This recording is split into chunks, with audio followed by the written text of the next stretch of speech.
शरीर जिहड़ा ना ये रसां विच फसिया होया है। ते सब तो अज ज्यादा वेखीए ते कलयुग दा भारी जोर होण करके जीवां अंदर काम वासना दा रस ज्यादा है। ते ओ रस इहो जिहा जीव नूं लगा होया है कि शरीर तो उथान नहीं हो पाउंदा है। ते इउं रस चिंबड़िया होया है। अपने आप नूं जिन्ना रसां दे अधीन करेगा ना, ये शरीर जिहड़ा फिर आत्मा दी छाती ते चढ़िया रहिंदा है। आत्मा अभाव होई रहिंदी है अंदरों, जिन्ने रस माणदा है शरीर करके। आत्मा नूं दमन कर दिंदा है, आत्मा दी आवाज नहीं सुनदा। ते जिवें जिवें शब्द नाल जुड़दा है, जिवें जिवें कमाई करदा है, देह मरन लग पैंदी है, देह दे रस घटण लग पैंदे है, आत्मा अंदर प्रबल होण लग पैंदी है। गल यह है, जे आनंद गृहस्थ दा है काम वासना करके, ओनू अज दे समय विच बहुत वड्डा आनंद ते सुख मन्निया होया है। पर जे सतगुरु जी तो आपां ये पुछीए ते गरीब नवाज दी बाणी कहंदी है कि एक निमख मात्र वो सुख है। ते ओ सुख इस तरह दा है, ये बड़े बड़े विद्वानां ने इस दे उपर साध संगत जी, क्योंकि बोलना इहदे उत्ते बड़ा दुस्तर हुंदा है, बड़ा कठिन हुंदा है।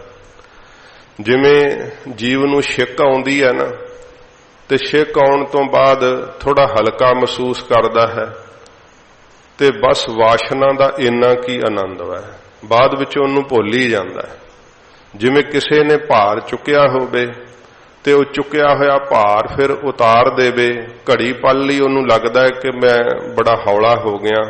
कहंदे इउं ही काम वासना नूं भोग के उहनूं घड़ी पल लई लगदा है कि बड़ा सुख मिलिया, ते जदों लंघ जांदा समां फिर वो भार भी भुल जांदा है ते वो सुख भी भुल जांदा है। इसे तरह वासना जिहड़ी भोगी हुई जीव नूं भुल जांदी है, वो सदा उहदा सुख नहीं रहिंदा है।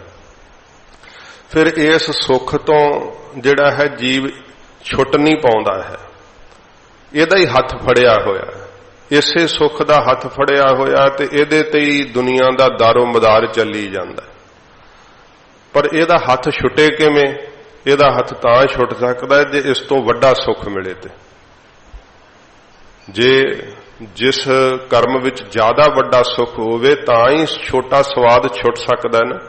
जदों कई बार किसी ने साध संगत जी ज्यादा मिठी चीज खाधी होवे ना, ते ओनू घट मिठी चीज फिक्की जापदी है। इसे तरह जदों ज्यादा मिठा रस वाहिगुरु दे नाम दा चखिया, फिर एक काम वासना दा आनंद फिक्का लगना, नहीं ते उन्ना चिर नहीं लग सकदा।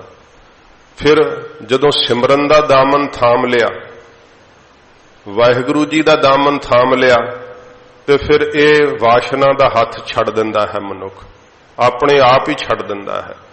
फिर वो हथ फड़िया जांदा है सिमरन वाला, शब्द वाला, ते फिर इनू लगदा है कि नहीं वो आनंद फिक्का है, आ आनंद ज्यादा है, सच्चा है।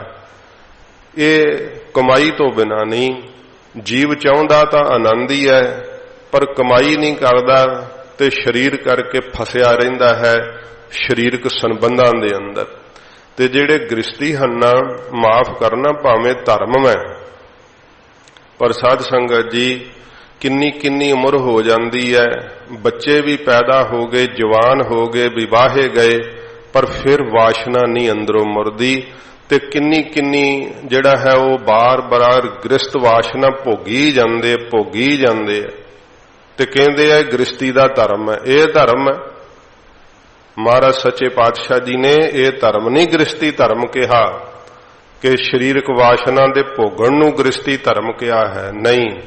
सच्चे पातशाह जी महाराज जी ने कहा है कि काल खाए किश हथों दे, नानक राह पछाणे से, पुण्य दान का करे शरीर, सो गिरही गंगा का नीर। नहीं तो महाराज लिख देंदे कि भाई ये धर्म ही है तेरा, हुण तू ये गृहस्थी करी, चल। ते जीवां ने यही समझ छड्डिया है कि ये हुण धर्म है। इत्थे चाहे कि ये भी समझण वाली गल है साध संगत जी, जिहड़ा इहदा जबरदस्ती दमन करदे आ ना वासना दा, वो बहुत सारियां ऐसियां कुरीतियां समाज दे सामने आउंदियां हन। फिर जिहड़ा है माफ करना, जानवरां तक नाल भी ये संबंध पैदा करन तो गुरेज नहीं करदा मनुख। जदों इखलाक गिर जांदा है, ये वासना अंदर शैतानपुणा पैदा कर दिंदी है। जिन्हों इसनूं जबरदस्ती दमन कीता ना, वो कई बारी पागल भी होए वेखे जांदे आ, क्योंकि अंदर शरीर दा रस छुटिया नहीं, जबरदस्ती इहदा दमन कीता है। ते फिर उथे की हुंदा है, जिहड़ियां सूक्ष्म रूहां हन ना, ये साडे आले दुआले विचरदियां, ਉਹਨੂੰ नहीं आ करके चिंबड़दियां, जिहड़ा शरीर दी ते मन दी सुचमता सहित रहिंदा है, ਉਹਨੂੰ ही आ करके ये भी मन्निया गया है दार्शनिकां दा कि जिहड़ा साध संगत जी जिहड़ा वासना नूं कई कई प्रक्रिया नाल भोगदा है, हस्त मैथुन आदਿਕ करदे है, उन्हां नूं प्रेत आत्मावां बहुत जल्दी चिंबड़दियां ने।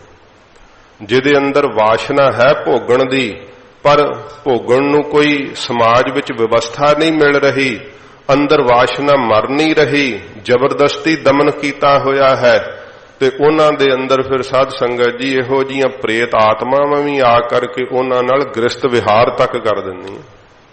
इहो जी हालत बन जांदी है। ते जीव दे मलीन हृदय करके है सारे कारण, जिहड़े कहंदे आ ना भूत चिंबड़ गया है, ਇਹੋ ਜੀਆਂ ਘਟਨਾਵਾਂ ਜ਼ਿਆਦੀਆਂ ਕਾਮ ਵਾਸ਼ਨਾ ਦੇ ਅਧੀਨ ਹੁੰਦੀਆਂ ਹਨ। ਕਿਉਂਕਿ ਇਹੋ ਜੀਆਂ ਬਦਰੂਹਾਂ ਤਾਂ ਬਹੁਤ ਨੇ ਜਿਨ੍ਹਾਂ ਨੂੰ ਸਰੀਰ ਨਹੀਂ ਹੈ, ਇਹਨਾਂ ਵਾਸ਼ਨਾਵਾਂ ਦੇ ਗਲਤ ਕਰਮਾਂ ਦੇ ਕਰਕੇ ਹੀ ਉਹਨਾਂ ਨੂੰ ਸਰੀਰ ਨਹੀਂ ਮਿਲਿਆ, ਪ੍ਰੇਤ ਬਣੇ ਹਨ। ਤੇ ਫਿਰ ਉਹਨਾਂ ਸਰੀਰਾਂ ਨੂੰ ਉਹ ਖੋਜ ਲੈਂਦੇ ਆ ਜਿਨ੍ਹਾਂ ਦੇ ਅੰਦਰ ਹਰ ਵੇਲੇ ਵਾਸ਼ਨਾ ਚੱਲਦੀ ਰਹਿੰਦੀ ਹੈ, ਹਰ ਵੇਲੇ ਕੋਈ ਨਾ ਕੋਈ ਬੁਰਾ ਕਰਮ ਹੀ ਜਿਹੜਾ ਉਹਦਾ ਫੁਰਨੇ ਦੇ ਰੂਪ ਵਿੱਚ ਚੱਲਦਾ ਰਹਿੰਦਾ ਹੈ। ਤੇ ਫਿਰ ਸੁੱਤੇ ਪਿਆ ਜੇ ਸੁਪਨ ਦੇ ਅੰਦਰ ਵਾਸ਼ਨਾ ਭੋਗਦੇ ਆ, ਇਸਤਰੀ ਮਰਦ ਨੂੰ ਬਣਾ ਲੈਂਦੀ ਹੈ, ਸੁਪਨੇ ਵਿੱਚ ਮਰਦ ਇਸਤਰੀ ਬਣਾ ਲੈਂਦਾ ਸੁਪਨੇ ਦੇ ਅੰਦਰ, ਤੇ ਜ਼ਰੂਰੀ ਨਹੀਂ ਕਿ ਸੁਪਨ ਦੇ ਵਿੱਚ ਭੋਗੀ ਆ, ਹੋ ਸਕਦਾ ਕਿ ਕੋਈ ਇਹੋ ਜੀ ਭੈੜੀ ਰੂਹ ਹੀ ਵਾਸ਼ਨਾ ਨਾਲ ਭੋਗ ਗਈ ਹੋਵੇ। ਤੋ ਇਸ ਕਰਕੇ ਫਿਰ ਉਹਦਾ ਜਤ ਸਤ ਕਾਇਮ ਕਿਵੇਂ ਰਹਿ ਸਕਦਾ ਹੈ? ਮਹਾਰਾਜ ਜੀ ਨੇ ਜਿਹੜਾ ਗ੍ਰਸਤੀ ਕਿਹਾ ਨਾ, ਉਹ ਜਤ ਸਤ ਵਿੱਚ ਪਰਪੱਕ ਗ੍ਰਸਤੀ ਕਿਹਾ। ਇਸੇ ਕਰਕੇ ਜਿਹੜੇ ਪੱਛਮੀ ਦੇਸ਼ਾਂ ਦੇ ਲੋਕ ਹੈ ਨਾ, ਉਹਨਾਂ ਵਿੱਚ ਜਿਹੜੀਆਂ ਉਹ ਨਨਸ ਨਹੀਂ ਹੁੰਦੀਆਂ, ਉਹ ਬ੍ਰਹਮਚਾਰੀ ਹੁੰਦੀਆਂ। ਪਰ ਜਿੰਨੇ ਜ਼ਿਆਦੇ ਸਾਧ ਸੰਗਤ ਜੀ ਕੇਸ ਉਹਨਾਂ ਨੂੰ ਪ੍ਰੇਤ ਚਿੰਬੜਨ ਦੇ ਆਉਂਦੇ, ਹੋਰ ਕਿਧਰੇ ਨਹੀਂ ਆਉਂਦੇ, ਕਿਉਂਕਿ ਵਾਸ਼ਨਾ ਦਾ ਉਹਨਾਂ ਨੂੰ ਦਮਨ ਕਰਾਉਂਦੇ ਐ, ਸਾਰੀ ਸਾਰੀ ਉਮਰ ਉਹਨਾਂ ਨੂੰ ਬ੍ਰਹਮਚਰਜ ਰਖਾਉਂਦੇ ਐ, ਪਰ ਉਹ ਬ੍ਰਹਮਚਰਜ ਰਹਿੰਦਾ ਨਹੀਂ ਹੈ। ਇਹੋ ਜਿਹੇ ਪ੍ਰੇਤ ਚਿੰਬੜਨ ਦੀਆਂ ਕਹਾਣੀਆਂ ਉਹਨਾਂ ਦੀਆਂ ਬਹੁਤ ਸਾਰੀਆਂ ਹਨ। ਇਹ ਮਨੁੱਖ ਦੇ ਅੰਦਰ ਬੜੀ ਪ੍ਰਬਲ ਸ਼ਕਤੀ ਹੈ। ਇਸੇ ਕਰਕੇ ਸਤਿਗੁਰਾਂ ਜੀ ਨੇ ਕਿਹਾ ਕਿ ਗ੍ਰਸਤ ਧਾਰਨ ਕਰਨਾ, ਗ੍ਰਸਤ ਨੂੰ ਧਾਰਨ ਕਰਕੇ ਫਿਰ ਉਹਦੇ ਅੰਦਰ ਸੰਤੋਖੀ ਬਣ ਕਰਕੇ ਰਹਿਣਾ। ਕਿਉਂਕਿ ਜਿਹੜੇ ਪੱਛਮੀ ਡਾਕਟਰ ਹੈ ਨਾ, ਉਹਨਾਂ ਨੇ ਇਹ ਖਿਆਲ ਦਿੱਤਾ ਹੈ ਕਿ ਇਹਦਾ ਦਮਨ ਨਾ ਕਰੋ, ਇਹਨੂੰ ਭੋਗੋ। ਤੇ ਫਿਰ ਕੀ ਹੈ, ਦੋਹਾਂ ਹਾਲਤਾਂ ਦੇ ਅੰਦਰ ਜ਼ਬਰਦਸਤੀ ਦਮਨ ਕੀਤਾ ਵੀ ਸਾਧ ਸੰਗਤ ਜੀ ਕੀ ਹੈ ਕਿ ਮਨੁੱਖ ਨਾਮ ਨਾਲ ਨਹੀਂ ਜੁੜ ਪਾਉਂਦਾ ਆਪਣੇ, ਕਿਉਂਕਿ ਅੰਦਰ ਵਾਸ਼ਨਾ ਦੀ ਚੇਸ਼ਟਾ ਬਣੀ ਰਹਿੰਦੀ ਹੈ। ਤੇ ਜਿਹੜਾ ਭੋਗੀ ਗਿਆ ਤੇ ਉਹ ਤੇ ਫਿਰ ਸਤਿਆਨਾਸ਼ ਹੀ ਮਾਰਿਆ ਗਿਆ, ਉਹਨੇ ਤਾਂ ਆਪਣੀ ਆਤਮਾ ਨੂੰ ਪਹਿਚਾਣਿਆ ਹੀ ਨਹੀਂ, ਸਰੀਰ ਦੇ ਰਸ 'ਚ ਖੁੱਭ ਕੇ ਤੇ ਖਤਮ ਹੋ ਗਿਆ। ਇਹ ਦੋਵਾਂ ਵਿਵਸਥਾ ਵਿੱਚ ਸਾਧ ਸੰਗਤ ਜੀ ਜੀਵ ਜਿਹੜਾ ਗਰਕ ਹੋ ਜਾਂਦਾ ਹੈ, ਜ਼ਬਰਦਸਤੀ ਦਮਨ ਵੀ ਨਹੀਂ ਹੁੰਦਾ, ਤੇ ਜੇ ਇਹਨੂੰ ਭੋਗੀ ਜਾਵੇ ਤੇ ਫਿਰ ਵੀ ਸਾਧ ਸੰਗਤ ਜੀ ਇਹਦਾ ਸਰਵਨਾਸ਼ ਹੀ ਹੋ ਜਾਂਦਾ ਹੈ। ਇਹ ਗੁਰੂ ਨਾਨਕ ਸਾਹਿਬ ਨੇ ਸਾਨੂੰ ਵਿਚਲਾ ਰਸਤਾ ਦੱਸਿਆ ਕਿ ਤੂੰ ਇਹਦਾ ਦਮਨ ਨਹੀਂ ਕਰ ਪਾਏਗਾ। ਮਹਾਰਾਜ ਫਿਰ ਇਸ ਦਾ ਖਾਤਮਾ ਕਿਵੇਂ ਹੋਵੇਗਾ? ਮਹਾਰਾਜ ਕਹਿੰਦੇ ਇਹਦਾ ਹੱਥ ਛੱਡ ਕੇ ਵੱਡੇ ਨਿਰੰਕਾਰ ਦਾ ਹੱਥ ਫੜ। ਤੂੰ ਹਾਥੀ ਰਸਾਂ ਦਾ ਫੜਿਆ ਹੋਇਆ, ਹਾਥੀ ਵਾਸ਼ਨਾ ਦਾ ਪਕੜਿਆ ਹੋਇਆ, ਤੇ ਸੋਚਦਾ ਕਿ ਕਿਵੇਂ ਜੀਵਾਂਗਾ। ਤੇ ਆਦਤ ਪੈ ਗਈ ਹੈ, ਸਰੀਰ ਨੂੰ ਆਦਤ ਪੈ ਗਈ ਹੈ, ਮਨ ਨੂੰ, ਤੇ ਕਹਿਣ ਨੂੰ ਆਪਣੇ ਦਿਲ ਨੂੰ ਧਰਵਾਸ ਦਿੰਦਾ ਹੈ ਕਿ ਇਹ ਧਰਮ ਹੈ। ਇਹ ਧਰਮ ਨਹੀਂ ਹੈ, ਧਰਮ ਸੰਤੋਖ ਹੈ, ਸਬਰ ਹੈ, जिन्ना चिर तेरे अंदर सबर नहीं आया, संतोख नहीं आया कि वासना दे भोगण करके वेख, जे इन्नी उमरा लंघ गई है हुण तक नहीं रज्जिया ते मरण तक रज जाएगा। इसे करके महाराज जी ने कहा है कि हेत के बंधन तोड़ न सक है तां जम करे खुआरी जियो। जिन्ना शरीरां तो जिन्ना बंधनां नूं तू मोह करदा, जिथों तैनूं रस मिलदा है, जे उन्हां नूं जिउंदियां जी तोड़ नहीं ना सकदा ते जम खुआर करनगे। फिर तोड़ दे बंधन शरीर करके, भावें बंधन रखी दे है मन करके ये बंधन तोड़ दे। भावें के वेख लो सतगुरां जी ने शरीर करके सारे बंधन रखे। महाराज जी ने गरीब नवाज सतगुरां जी तो वध सफल गृहस्थी कौन हो सकता है। ऐसे ही गुरसिख महाराज जी पैदा कीते है, शरीर करके सारे बंधनां नूं निभाउंदे है। स्त्री दा भी धर्म पूरा पालदे है, बच्चियां दा भी धर्म पूरा पालदे है, पर अपना विवाह किते होर ही करके रखदे आ। उन्होंने भगती रूपी स्त्री बनाई हुई है ते फिर भगती रूपी स्त्री दे नाल साध संगत जी वो शब्द विच एकमिक हुंदे है, महाराज साहब जी दे शब्द नाल जुड़दे है। ये सतगुरु जी कहंदे जिहड़ा संसार नालों वियोग हो गया ना, ये साडा विवाह होया है, ते जिहड़ा शब्द दा संजोग होया है सतसंगत विच आ करके, ये महाराज कहंदे साडा साहा कढ़िया गया पहला। ते फिर ये सच्चे पातशाह जी कहंदे भाई साडा विआह हो गया। गुरसिखां नूं महाराज जी सिक्ख्या दिंदे है कि यह विवाह करना चाहिदा है। ते अज विवाह नूं भी की समझिया होया, काम वासना दे भोगण दा एक साध संगत जी जरिया समझिया होया बस। ते जिहड़ा ये जीव आनंद समझदा ना साध संगत जी, ये आनंद जे सच्चा होवे तां फिर सदा बनिया रहे। ये आनंद सच्चा नहीं, इस करके महाराज जी ने कहा निमुख काम स्वाद कारण। ਉਹ ਤੇ ਭਾਵੇਂ ਉੱਥੇ ਸਤਿਗੁਰਾਂ ਨੇ ਪਰ ਇਸਤਰੀ ਦੇ ਵਾਕ ਕਹੇ ਹੈ, ਆਪਣੀ ਧਰਮ ਪਤਨੀ ਨੂੰ ਛੱਡ ਕਰਕੇ ਹੋਰ ਥਾਵਾਂ ਤੇ ਕੁਕਰਮ ਕਰਨੇ, ਕਿਉਂਕਿ ਜਿਹਦੇ ਅੰਦਰ ਵਾਸ਼ਨਾ ਨਹੀਂ ਨਾ ਮਰੀ, ਮਾਫ ਕਰਨਾ ਉਹਨੂੰ ਮੌਕਾ ਨਹੀਂ ਮਿਲਦਾ। ਜੇ ਮੌਕਾ ਮਿਲ ਜੇ ਤੇ ਉਹ ਨਹੀਂ ਵੇਖੇਗਾ ਕਿ ਮੇਰੀ ਧਰਮ ਪਤਨੀ ਹੈ ਜਾਂ ਸੰਸਾਰ ਦਾ ਕੀ ਨਾਤਾ ਹੈ ਜਾਂ ਕੀ ਰਿਸ਼ਤਾ ਹੈ। ਇਹ ਵਿਵਾਹ ਹੈ। ਇਦਾਂ ਤਾਂ ਅਰਾਜਕਤਾ ਫੈਲ ਜਾਵੇਗੀ, ਸਮਾਜ ਦਾ ਢਾਂਚਾ ਹੀ ਗਿਰ ਜਾਵੇਗਾ, जिस करके कि आप वेख रहे हो गिर भी रहा है। बहुत ज्यादा बुरी हालत हो रही समाज के ढांचे की। सारा कुछ ये तां ही साध संगत जी उल्ट पुलट हुंदा जा रहा, क्योंकि जीव की मत काम वासना विच मारी गई है। विवाह नूं केवल काम वासना की पूर्ति का साधन मन्नी बैठा है। ते फिर ये बाहरों समाजिक तौर पर समझदा बस यही धर्म है। ये धर्म नहीं है। सतगुरां जी ने कहा है कि जिहड़ी शक्ति तेरे कोलों दबाई नहीं जाती, जे तू गृहस्थी बन गया है इहदा हथ छड्डण लई यतन कर। भोगदियां भोगदियां जिहड़ा है तू थक जावेंगा, जे इहदे विच ही लगा रहो तां इउं कर कि अपनी वासना नूं शांत करके भजन विच लग जाया कर। फिर जदों तेरी वासना चरम सीमा ते पहुंचे फिर भोग लिया, क्योंकि गृहस्थी है, ते फिर भजन विच उन्नी तीव्रता ना लग।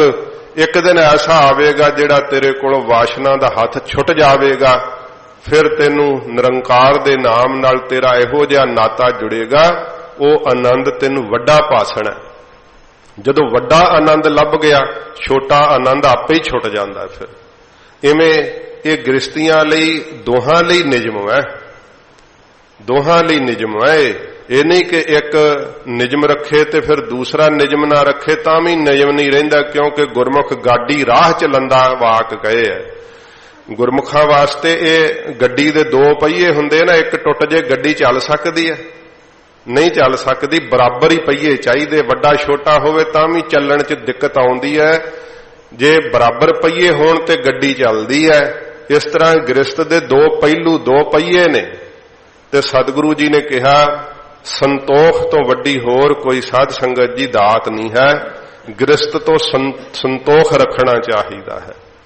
ते जे की है, जे वैदिक दे मुताबिक भी सुनिए ना तो साध संगत जी वैदिक भी ये कहती है कि बच्चे वास्ते पशु गृहस्थ करते है, फिर वो गृहस्थ नहीं करते।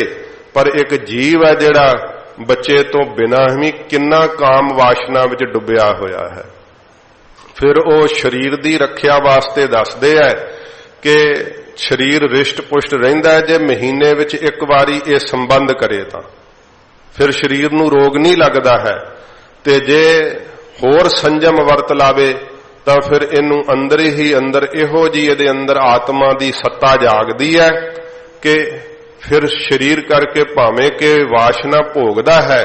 साध संगत जी जदों वासना दे भोगण विच प्रवृत्त हुंदा है ना उदों सवासां दी गति बहुत तेज चल पैंदी है। पर ऐसे कमाई वाले गुरसिख जिहड़े गृहस्थ दे निजम नूं भी निभाउंदे आ अपने असल स्वरूप नूं शरीर तो पासे करके वेखदे आ कि मैं गृहस्थ नहीं भोग रहा, मेरा शरीर गृहस्थ भोग रहा है।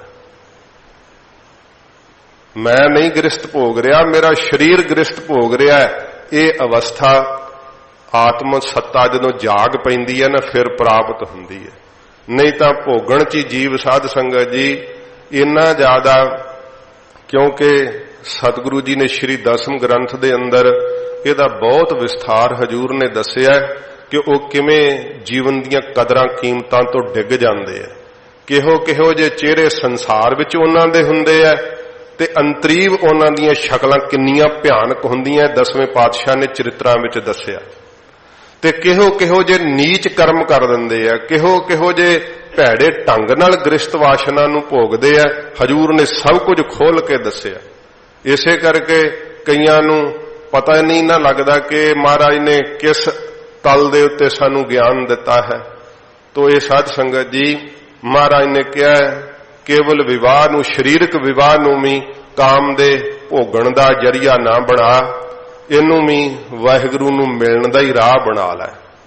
इसे करके महाराज ने रहतनामिਆਂ विच वाक कहे है कि सिख सिखणी मिल बहै चर्चा करे अपार, भजन सिखावे पुत्र को हर भज बारंबार। दोवें मिल के बह के भजन करन, पर जे दोवें मिल के फिल्मां वेखण, जे दोवें मिल के लड़न झगड़न ते अपने बच्चे नूं भी कई ना छोटा बच्चा गालां कड्डे ते बड़े खुश हुंदे आ, कहंदे अपने ना दादे कोलों सिੱਖੀ है। दसो तुसीं बच्चे नूं भजन सिखाउणा है कि गालां सिखाउणीਆਂ ਹਨ। इस तरह की हालत वा ढांचा ही सारा विगड़िया होया है। ते जे इस तरह चलदा जावे ना ते फिर विवाह दे धर्म भी नहीं निभदे, फिर ताहां ही तलाक हुंदे है। साध संगत जी छुट जांदे आ रिश्ते, एक दूसरे नाल बेइतफाकी बन जांदी है। ते जिवें जिवें फिर ये चीजां वधदियां ना ते माफ करना जीव जीव तो दूर हो करके जानवरां दे नेड़े जाण लग पिया है। ये पश्चिमी देशां दे अंदर जिहड़े ਇਹਦੇ खोजी ਹਨ ना वो इन्हां गल्लां नूं उजागर कर रहे है कि जीव दा आपस विच इस्त्री मर्द दा इतफाक घटदा जा रहा है ते पशुआं नाल इतफाक वधदा जा रहा है। ये माफ करना मैं गलत नहीं कहंदा, जे कोई तुसीं वेखो ना उत्थों दे समाज दा ढांचा, अकल्ली इस्त्री होवेगी ते नाल 5-7 कुत्ते होणगे जरूर गड्डी च, अकल्ला मर्द होऊगा ते 5-7 जानवर जरूर नाल रखे होणगे पैट आदक अपने। ਉਹਨੂੰ लगदा है कि मनुख नाल नहीं हुण मेरी बण आउंदी ते जानवर अगों कोई, क्योंकि वो बुद्धि नहीं है, निर्बुद्धि हन, उन्हें कोई भाव नहीं अगों प्रगट करना, उन्हें कोई अगों बुरा भला नहीं कहना। इस करके जानवर दे नाल ही अपनी जिंदगी बतीत करदे है ते जिथे आप सौंदे है बहिंदे है खांदे है उत्थे ही कुत्तियां नूं खवाई जांदे, उन्हां नाल ही रहिंदे ते कुत्तियां वर्गा ही जीवन बन जांदा है। भावें कि दूसरे पक्ष तो कुत्ते नूं रखना हुंदा ते ओह काहदे वास्ते रखीदा है वो एक वखरा विषय है, मैं वो नहीं सोहना चाहुंदा, पर उहनूं ओहदे फायदे लई वरतना चाहीदा है, ना कि जिस थां ते तुसीं इस्त्री दी वरतों करदे आ उस थां ते जानवर नूं समझ लो, ते जां जिस करके जिस थां ते इस्त्री मर्द नूं चाहुंदी आ उस थां ते भी जानवर दे नाल पूर्ति करो। ये साध संगत जी सब कुछ ही एक कलयुग दीयां वड्डियां निशानियां ने। इसे करके ही सारा समाज दा ढांचा जिहड़ा वो गिर रहा दिन बर दिन। ते सतगुरु जी कहंदे भाई जिहड़ा बाहरों भी शरीर करके विवाह कीता ना, इस विवाह नूं भी जरिया बना परमेश्वर दे मिलण दा, केवल वासना दे भोगण दा जरिया ना बना। फिर तू धर्म विवाह तक नहीं कायम रहेगा, अपने होरना रिश्तियां नूं भी जिहड़ा ਜਿਹੜਾ ਕਰਪਟ ਕਰ ਦੇਵੇਂਗਾ, ਭ੍ਰਸ਼ਟ ਕਰ ਦੇਵੇਂਗਾ। ਤੋ ਸੱਚੇ ਪਾਤਸ਼ਾਹ ਜੀ ਮਹਾਰਾਜ ਫਰਮਾਉਂਦੇ ਹਨ, ਅੰਤਰੀ ਵਿਸਥਾਰ ਤਾਂ ਬਹੁਤ ਆ ਪਰ ਸ਼ਬਦ ਨਾਲ ਜੁੜੀਏ। ਹਜੂਰ ਫਰਮਾਉਂਦੇ ਹਨ, ਫਿਰ ਪੜ੍ਹਦੇ ਹੋ, ਸਾਹਾ ਸੰਜੋਗ ਵਿਆਹੂ ਵਿਜੋਗ। ਹੁਣ 99 ਕਰਕੇ ਸਾਧ ਸੰਗਤ ਜੀ ਸੱਚੇ ਪਾਤਸ਼ਾਹ ਜੀ ਮਹਾਰਾਜ ਕਹਿੰਦੇ ਆ ਜਿਹੜਾ ਵਿਯੋਗ ਕੀ ਹੋਇਆ ਹੈ। ਸਾਧ ਸੰਗਤ ਜੀ ਜਦੋਂ ਸੱਚੇ ਪਾਤਸ਼ਾਹ ਜੀ ਮਹਾਰਾਜ ਕਹਿੰਦੇ ਆ ਕਿ ਅੰਦਰ ਜਿਹੜੇ ਵਕਾਰ ਹਨ, ਅੰਦਰ ਜਿਹੜੀਆਂ ਵਾਸ਼ਨਾਵਾਂ ਹਨ, ਉਹਨਾਂ ਤੋਂ ਜਦੋਂ ਵਿਯੋਗ ਹੁੰਦਾ ਇਹ ਸਾਹਾ ਹੈ। ਹੁਣ 99 ਕਰਕੇ ਸਾਹਾ ਸੋਧਿਆ ਗਿਆ। ਕਿਹੜਾ ਸਾਹਾ ਸੋਧਿਆ ਗਿਆ? ਜਦੋਂ ਸੰਸਾਰ ਨਾਲੋਂ ਟੁੱਟ ਗਏ। ਫਿਰ ਜਦੋਂ ਸੰਸਾਰ ਨਾਲੋਂ ਟੁੱਟਾਂਗੇ ਨਾ, ਸਵਾਦਾਂ ਨਾਲੋਂ ਟੁੱਟਾਂਗੇ, ਰਸਾਂ ਨਾਲੋਂ ਟੁੱਟ ਜਾਵਾਂਗੇ, ਉਹ ਦਿਨ ਦੂਰ ਨਹੀਂ। ਫਿਰ ਜਦੋਂ ਸਾਹੇ ਵੱਜ ਜਾਂਦੀ ਹੈ ਲੜਕੀ ਜਾਂ ਲੜਕਾ, ਫਿਰ ਉਹਨਾਂ ਨੂੰ ਪਤਾ ਹੁੰਦਾ ਕਿ ਵਿਆਹ ਦਾ ਦਿਨ ਨਿਯਤ ਕੀਤਾ ਗਿਆ। ਹੁਣ ਉਹ ਦੂਰ ਨਹੀਂ ਦਿਨ ਜਦੋਂ ਭਾਈ ਵਿਵਾਹ ਹੋਵੇਗਾ। ਜਿਹੜਾ ਸੰਸਾਰ ਨਾਲੋਂ ਵਿਯੋਗ ਪੈ ਜਾਣਾ, ਪਦਾਰਥਾਂ ਨਾਲੋਂ, ਰਸਾਂ ਨਾਲੋਂ ਵਿਯੋਗ ਪੈ ਜਾਣਾ, ਇਹ ਸੱਚੇ ਪਾਤਸ਼ਾਹ ਜੀ ਮਹਾਰਾਜ ਗਰੀਬ ਨਵਾਜ ਕਹਿੰਦੇ ਆ ਕਿ ਭਾਈ ਇਹ ਸਾਹਾ ਕੱਢਿਆ ਗਿਆ ਹੈ। ਤੇ ਫਿਰ ਜਿਹੜਾ ਸ਼ਬਦ ਦੇ ਨਾਲ ਸੰਜੋਗ ਪੈ ਗਿਆ ਹੈ, ਸ਼ਬਦ ਦੇ ਨਾਲ ਮਹਾਰਾਜ ਕਹਿੰਦੇ ਬਿਰਤੀ ਜਿਹੜੀ ਹੈ ਆਨੰਦਮਈ ਹੋ ਗਈ ਹੈ, ਇਹ ਵਿਵਾਹ ਹੋ ਗਿਆ ਹੈ। ਜਦੋਂ ਸ਼ਬਦ ਦਾ ਮਿਲਾਪ ਹੁੰਦਾ ਹੈ, ਸ਼ਬਦ ਕੀ ਹੈ? ਬ੍ਰਹਮ। ਫਿਰ ਬ੍ਰਹਮ ਦੀ ਜਦੋਂ ਸਾਖਿਆਤਤਾ ਹੁੰਦੀ ਹੈ, ਸਰੀਰ ਨੂੰ ਛੱਡ ਕੇ ਸਾਧ ਸੰਗਤ ਜੀ ਆਪਣੇ ਅਸਲ ਸਰੂਪ ਨੂੰ ਵੇਖ ਲਈਦਾ ਹੈ। ਜਦੋਂ ਆਪਣੇ ਅਸਲੇ ਵਿੱਚ ਚਲੇ ਜਾਈਦਾ ਨਾ, ਫਿਰ ਕੀ ਹੁੰਦਾ?